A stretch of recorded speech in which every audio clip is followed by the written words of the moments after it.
Hello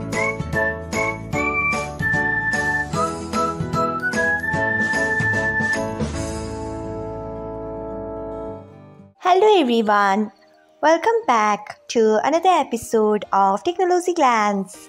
Today in this video, I'm going to guide you through how you can enable sounds and vibrations on YouTube.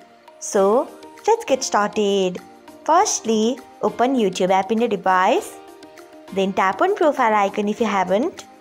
Next tap on settings. After that tap on notifications. Then scroll until you find disable sounds and vibrations. Then turn off it by tapping on it. So this is how you can enable sounds and vibrations on YouTube. Thanks for watching. If you found this guide helpful, we would love it if you hit the thumbs up button below. We upload great new tech tutorials like this one every day. So do not forget to subscribe to our channel and hit the bell icon so that you'll never miss another update.